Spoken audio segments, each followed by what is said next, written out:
இந்த உலகத்துல எந்த ரிலேஷன்ஷிப்ல வேணா ஒரு மாற்றம் வரலாம், சுவாரஸ்யம் குறைஞ்சு போகலாம், இன்ட்ரெஸ்ட் குறைஞ்சு போகலாம், ஆச்சரியங்கள் நிறைய நடக்கலாம். ஆனா இந்த ஒரு ஸ்பெசிஃபிக்கான ரிலேஷன்ஷிப்ல மட்டும் எந்த மாற்றமும் வர்ற மாதிரியே தெரியல. எவ்வளோ ஏஜ் ஆனாலும் சரி, எந்தெந்த கண்ட்ரியா இருந்தாலும் சரி, இந்த ரிலேஷன்ஷிப்ல மட்டும் அந்த சுவாரஸ்யமும் ஆச்சரியமும் குறையவே இல்லை. புரிஞ்சுதா எந்த ரிலேஷன்ஷிப்னு? அஃப்கோர்ஸ் மாமியார் மருமகள் ரிலேஷன்ஷிப்பில் தான். அதுதானே எல்லாருக்கும் சுவாரஸ்யமாக போயிட்டுருக்கு. அப்படின்னா உலகத்தில் எந்த மூலையில் இருந்தாலும் மாமியார் மருமகள் ரிலேஷன்ஷிப்புங்கிறது கொஞ்சம் ஒரிசலோடையும் கொஞ்சம் மிஸ் அண்டர்ஸ்டாண்டிங்கோடையும் தான் இருக்குமா?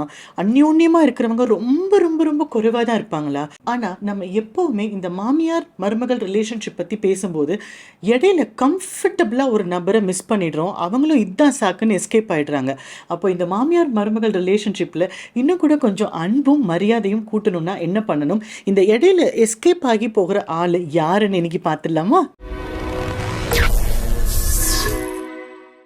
இன்னைக்கு இருக்கிற குடும்ப சூழ்நிலையில அங்க இங்க ஒரு சில இடங்கள்ல கண்டிப்பா ஒரு நல்ல அண்டர்ஸ்டாண்டிங்கோட மாமியார் மருமகள் இருக்காங்க அப்படிங்கிறது தான் மறுக்க முடியாத உண்மை. ஆனா அது ஸ்திரமா எல்லா ஃபேமிலிலையும் வரணும் அப்படிங்கிறது தானே ஐடியா. ஒரு ரிலேஷன்ஷிப்குள்ள நம்ம போறோம், ஒரு கமிட்மெண்ட்டுக்குள்ள நம்ம போறோம் அப்படின்னா டெஃபினட்டா ஒருத்தருக்கு ஒருத்தர் இருக்கிற அந்த மியூச்சுவல் ரெஸ்பெக்டும் அந்யோன்யமும் லவ் அண்ட் அஃபெக்ஷனும் நிறைய இருக்கணும் தானே. அதுலேயும் பிரதானமாக பெண்களை அன்பின் வெளிப்பாடுன்னு சொல்லும்போது, ஆனால் அந்த ஸ்டேட்மெண்ட்டுக்கு கான்ட்ரடிக்டரியாக இந்த மாமியார் மருமகளுக்குள்ள மட்டும் ஏன் அந்த ஒரிசல் குறையவே மாட்டேங்குது? ஏன் அந்த மியூச்சுவல் ரெஸ்பெக்ட் வரவே மாட்டேங்குது? அப்போ இந்த மாமியார் மருமகள் ரிலேஷன்ஷிப்பில் நம்ம எந்த மாதிரியான மாற்றம் கொண்டு வரணும் அப்படின்னா, மாற்றமெல்லாம் கொண்டு வரதுக்கு முன்னாடி முதல்ல ஒரு ஆளை உள்ளே கொண்டு வரணும். அது யார் தெரியுமா? இந்த 2 பேருக்கும் நடுவில் இருக்கிற மகன், இந்த மருமகளோட கணவர், இந்த மாமியாரோட மகன் அப்படிங்கிற அந்த ஆண் தான். காலம் காலமாக ஆண்கள் வந்து அம்மாவுக்கு சப்போர்ட் பண்ணணுமா, ஒய்ஃபுக்கு சப்போர்ட் பண்ணணுமான்னு தெரியாமல் தவிக்கிறதையும், ஒரு கம்ஃபர்ட்டுக்காக ஏதோ ஒரு பக்கம் சாயறதையும் நம்ம பார்த்துட்டு தான் இருக்கோம். இது நான் ஜென்ரலாக சொல்கிறேன், எல்லாருக்கும் பொருந்தும் அப்படின்னு சொல்ல முடியாது. அங்கங்கே டிஃப்ரென்ஸோடு இருக்கிறவங்க கண்டிப்பாக இருக்க தான் செய்கிறாங்க. இந்த ரிலேஷன்ஷிப்குள்ள அந்த கணவன் அந்த மகன் அப்படிங்கிறவரோட இம்பார்ட்டன்ஸ் என்ன அப்படின்னு பார்த்தோம் அப்படின்னா, ஒரு கணவன் ஒரு மகன் ஒரு ஆண் இந்த ரிலேஷன்ஷிப்பில் இன்வால்வ் ஆகலை அப்படிங்கிறது ஒரு பக்கம் இருந்தாலும், ஆக்சுவலாக இந்த மாமியாரும் மருமகளும் அந்த ஆண் இன்வால்வ் ஆகிறதையும் பெருசாக விரும்புறதில்லை அப்படிங்கிறது தான் ஒரு உண்மை. அது நீங்கள் கொஞ்சம் யோசிச்சு பார்த்தீங்கன்னா உங்களுக்கு புரியும். இந்த மாமியாரும் மருமகளும் என்ன பண்ணுவாங்கன்னா, கம்ப்ளீட்டாக இந்த ஆண்மகனை இவங்களோட விஷயத்துக்குள்ளே இன்வால்வ் ஆக விட மாட்டாங்க. எப்பெல்லாம் இவங்களுக்கு அந்த கம்ஃபர்ட் தேவையோ அப்போ மட்டும்தான் அவங்கள அந்த அளவுக்கு ஏற்ற மாதிரி இன்வால்வ் பண்ண விடுவாங்க. அதுக்கு பிரதானமாக 3 ரீசன் சைக்கலாஜிக்கலாக இருக்குங்க. 1 பொசசிவ்னஸ், 2 ஓனர்ஷிப் அண்ட் 3 இன்செக்யூரிட்டிஸ். இவங்க 2 பேருக்குள்ள இருக்கிற பொசசிவ்னஸும் அந்த ஓனர்ஷிப், இவங்க சம்பாத்தியத்துக்கோ இல்லைனா இவங்களை சார்ந்த விஷயங்களுக்கோ முதல் ரைட்ஸ் எனக்கு தான் கிடைக்கணும், எனக்கு தான் அந்த ஓனர்ஷிப் இருக்கணும் அப்படிங்கிற மாதிரியும், நமக்குள்ளே இருக்கிற அந்த இன்செக்யூரிட்டி வெளியில் வந்தால் அன்பும் மரியாதையும் குறைஞ்சு போயிடும் அப்படிங்கிற இந்த 3 விஷயங்களும் மாமியாருக்கும் இருக்குது, மருமகளுக்கும் இருக்குது. அதனால தான் அந்த ஆணை கம்ப்ளீட்டாக இன்வால்வ் ஆக எப்போவுமே விட மாட்டாங்க.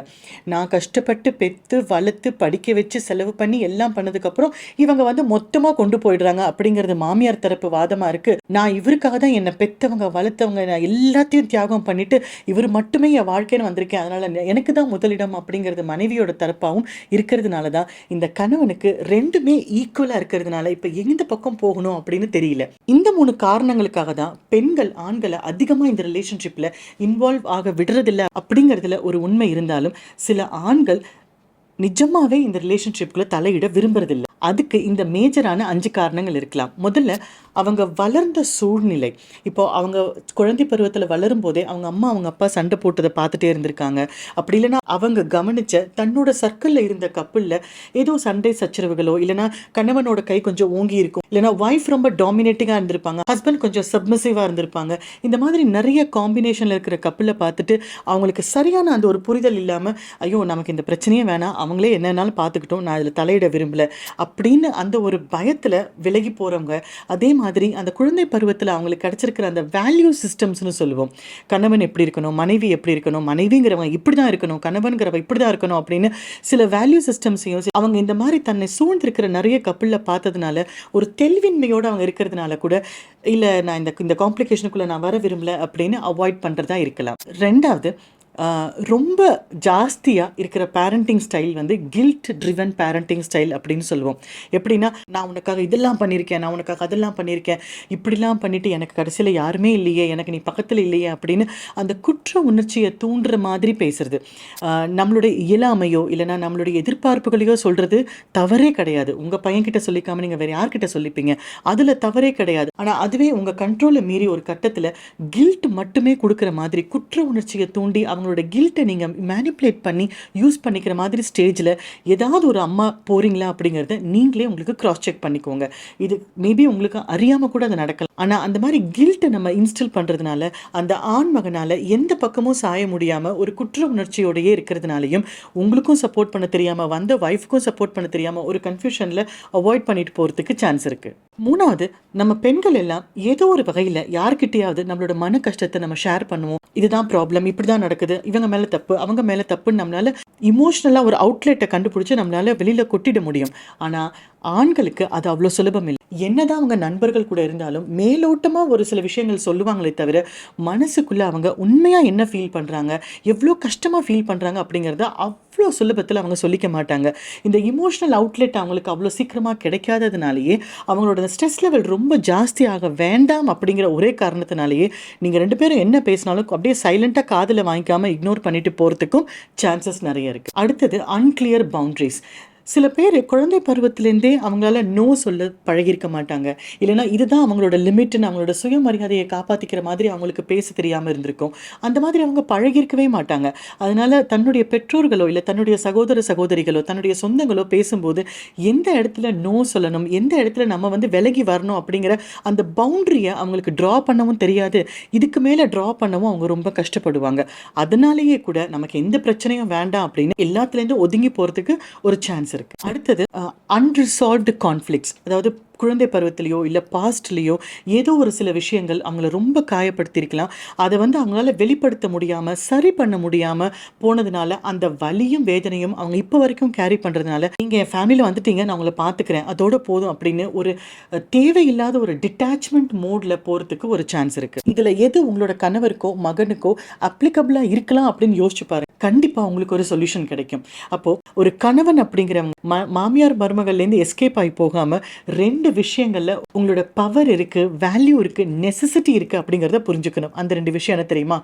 Balance and bridging. நீங்கள் தான் ரெண்டு ரிலேஷன்ஷிப்பையும் பேலன்ஸ் பண்ணணும், நீங்கள் தான் ரெண்டு ரிலேஷன்ஷிப்பையும் பிரிட்ஜ் பண்ணணும். ஏன் அப்படின்னா ரெண்டு விமனுமே உங்களுக்காக தான் பாடுபடுறாங்க, உங்களோட அட்டென்ஷனுக்காக தான் இருக்காங்க, உங்கள் மேலே இருக்கிற அதீதமான அன்புனால தான் இருக்காங்க அப்படிங்கிறத நீங்கள் புரிஞ்சுக்கணும். புரிஞ்சுக்கும் போது கண்டிப்பாக ரெண்டு பேரையும் ஈக்குவலாக ரெஸ்பெக்ட் பண்ணி பேலன்ஸ் பண்ணி பிரிட்ஜ் பண்ண உங்களால் முடியும். இப்போ நான் சொன்னதெல்லாம் இனிமேல் நடக்க வாய்ப்பே இல்லை, ரொம்ப வருஷம் ஆயிடுச்சு, இதெல்லாம் மாற்றமே கொண்டு வர முடியாதுங்க அப்படின்னு சொல்லி சலிப்போடு சொல்கிறவங்க நிறைய பேர் இருக்காங்க.